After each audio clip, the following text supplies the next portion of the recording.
வணக்கம். பெட்ல வந்து படுன்னு சொன்னேன்.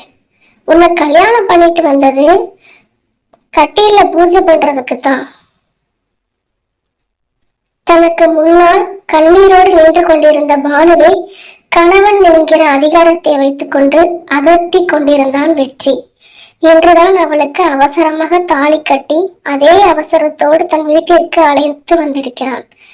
அதற்கெல்லாம் அவசரப்பட்டவன் ஃபர்ஸ்ட் நைட்டுக்கும் அவசரப்படுவதுதான் பானுவிற்கு பிரச்சனை ஆகி போனது. பானுவிற்கு 20 வயதுதான் ஆகிறது. சின்ன பெண், பார்த்து பக்குவமாய் நடந்து கொள்ள வேண்டும் என்கிற அறிவு கூட இல்லாமல் காட்டு மிராண்டித்தனமாய் நடந்து கொள்பவனை எதிர்கொள்ள முடியாமல் அவன் சொன்னபடி பெட்டில் போய் படுத்தாள். ஆமா, இதுதான் உனக்கு முதல் இரவு இல்ல? ஏற்கனவே அனுபவம் இருக்கா?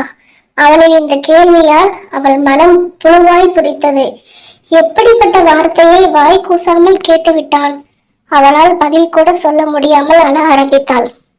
அதில் கடுப்பானவன், சும்மா எதுக்கெடுத்தாலும் அழுதுகிட்டு பதில் சொல்ல தெரியாதா?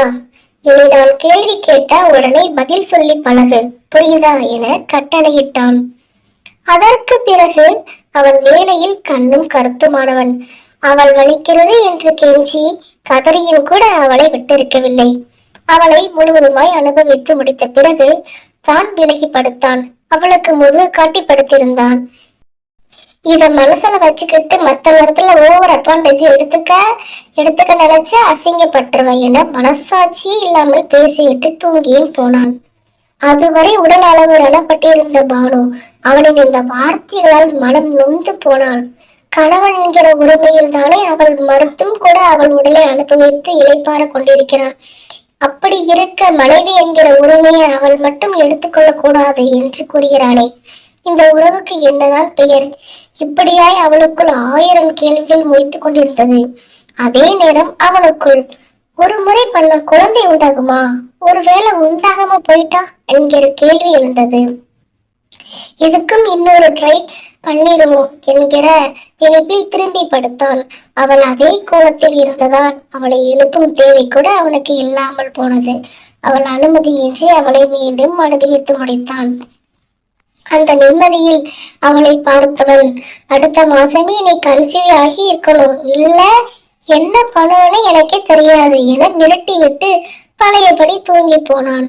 அதில் அவளிடம் இருந்த கொஞ்ச நஞ்ச நம்பிக்கையும் காணாமல் போனது.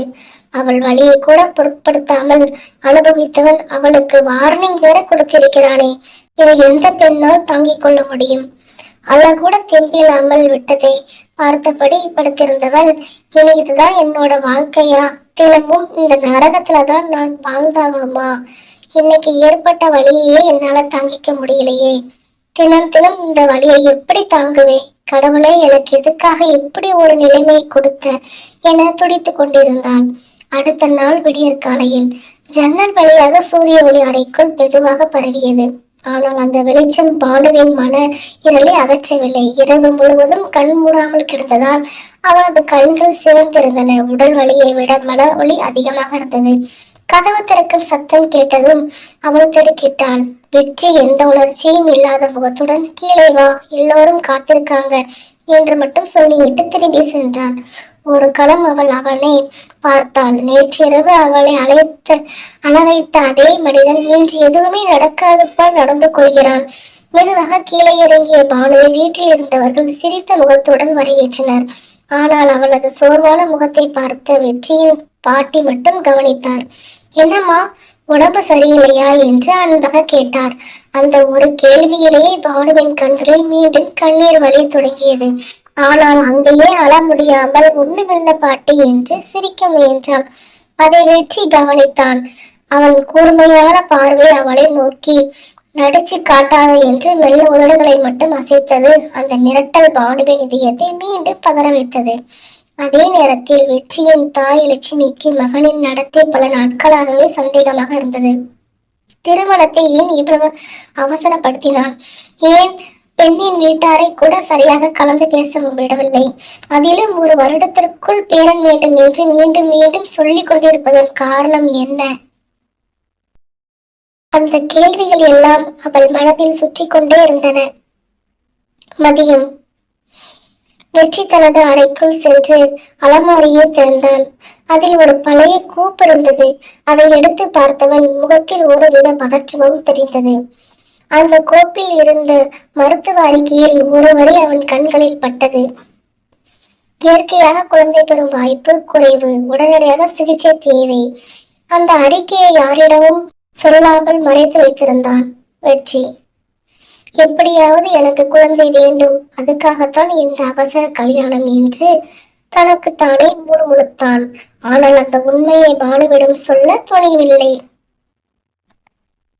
மறுபுறம் பானு தனியாக வீட்டின் பின்புறம் அமர்ந்து கொண்டிருந்தார். அப்போது வெற்றியின் பாட்டி மெதுவாக அவள் அருகில் வந்து அமர்ந்தார். மகளே, உன் முகத்தை பார்த்தாலே நீ சந்தோஷமாக இல்லைன்னு தெரிகிறது. ஏதாவது பிரச்சனையே இருந்தா என்கிட்ட சொல்லலாம். அந்த வார்த்தைகள் பானுவின் மனதை உடைத்தன. பல முறை பேச நினைத்தாள், ஆனால் பயம். வெற்றி தெரிந்து கொண்டால் என்ன செய்வான்? அவன் மிரட்டல்கள் நினைவுக்கு வந்ததும் மீண்டும் அமைதியாக தலை குனிந்தாள். அதை பார்த்த பாட்டி மட்டும் மனதில் ஒரு முடிவெடுத்தார். இந்த பெண்ணை நான் கவனிக்கணும். ஏதோ பெரிய விஷயம் இந்த வீட்டில் மறைக்கப்படுகிறது. அந்த நொடியில் இந்த வீட்டின் அமைதிக்கு பின்னால் மறைந்திருக்கும் ரகசியம் மெதுவாக வெளிவர தொடங்கியது. அடுத்த அத்தியாயத்தில் மிக விறுவிறுப்பான கதைக்களத்துடன் பார்க்கலாம். நம்மளுடைய சேனலை சப்ஸ்கிரைப் பண்ணிக்கோங்க, லைக் பண்ணுங்க. இந்த கதை பிடிச்சிருந்ததுன்னா சப்ஸ்கிரைப் பண்ணிங்கன்னா அடுத்த எபிசோட நீங்கள் பார்த்து சந்தோஷப்படலாம். தேங்க்யூ.